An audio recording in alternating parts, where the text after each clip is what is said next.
नमस्कार, मैं सौरभ शर्मा और आप देख रहे हैं खबरी राम। खबरी राम में आज खबर खास है जिसकी चर्चा पूरे देश में जोरों पर है। अजमेर दरगाह को लेकर क्या हुआ, हिंदुओं ने दरगाह के पीछे शिवलिंग होने का तर्क क्या क्या दिया, आज इसी पर करेंगे चर्चा। अजमेर के सूफी संत ख्वाजा मोइनुद्दीन चिश्ती दरगाह को लेकर इन दिनों विवाद जोरों पर है। न केवल राजस्थान बल्कि पूरे देश में जमकर बवाल छिड़ा हुआ है। इस विवाद की शुरुआत हिंदू सेना के राष्ट्रीय अध्यक्ष विष्णु गुप्ता की एक याचिका से हुई, जहां उन्होंने अजमेर दरगाह को संकट मोचन महादेव मंदिर घोषित करने की मांग की। इसको लेकर अजमेर की अदालत ने 27 नवंबर को इस याचिका के आधार पर दरगाह के सर्वेक्षण को मंजूरी दी। मांग दरगाह का पुरातत्व सर्वेक्षण किए जाने को लेकर है। इस पर जज मनमोहन चंडेल ने न केवल सर्वेक्षण को मंजूरी दी बल्कि 3 पक्षकारों को नोटिस भी जारी कर दिया। केंद्रीय अल्पसंख्यक मंत्रालय, भारतीय पुरातत्व सर्वे और अजमेर दरगाह कमेटी को इनकी राय प्रस्तुत करने के लिए 20 दिसंबर तक का समय दिया गया। इस आधार पर आगे की सुनवाई होगी। बड़ा सवाल यह है कि याचिकाकर्ता ने कोर्ट में ऐसा क्या तर्क दिया कि इस केस की सुनवाई को योग्य माना गया और पक्षकारों को नोटिस भी दिया गया। रिपोर्ट्स के अनुसार याचिकाकर्ता हिंदू सेना के चीफ विष्णु गुप्ता ने अदालत में कहा कि साल 1910 में ब्रिटिश काल में जज हरविलास शारदा ने इस शिव मंदिर का दावा किया था, जो शारदा ने अपनी किताब अजमेर हिस्टोरिकल एवं डिस्क्रिप्टिव में लिखा है कि दरगाह के भीतर हिस्से में भगवान शिव की तस्वीर हुआ करती थी। इतना ही नहीं, इन तस्वीरों पर प्रांगण में रहने वाले ब्राह्मण चंदन चढ़ाया करते थे। जज की किताब की माने तो यह इमारत एक ऊंची छत पर खड़ी थी जो मूल रूप से पहाड़ी चट्टान के साथ बनाई गई थी। इसके पश्चिम तरफ सरस्वती मंदिर और दक्षिण और पूर्व की तरफ प्रवेश द्वार थे। साल 1992 में अफगान हमलावर शहाबुद्दीन गौरी के नेतृत्व में अजमेर पर हमला कर दिया गया, जिसमें इस मंदिर को तोड़ा गया और मस्जिद में बदलना शुरू किया गया, यह दावा किया गया है।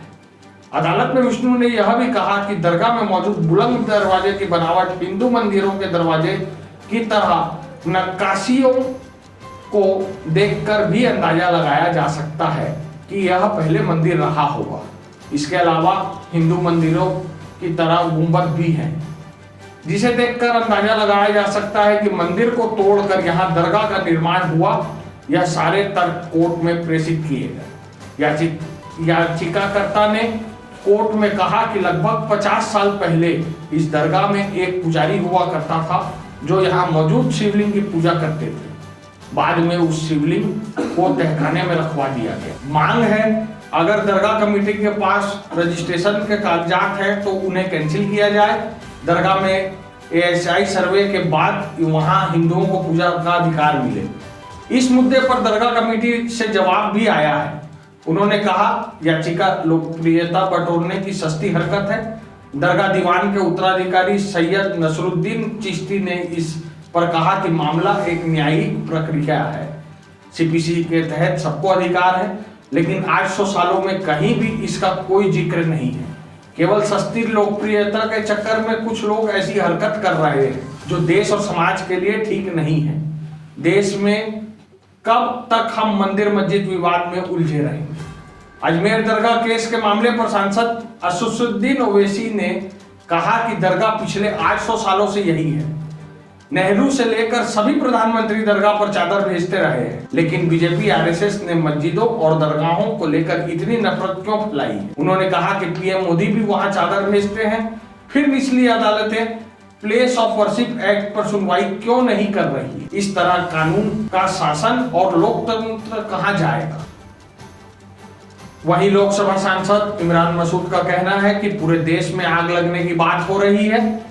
देश में प्रधानमंत्री को इस पर विचार करना चाहिए और मैं चाहता हूं कि सुप्रीम कोर्ट खुद इस पर संज्ञान ले।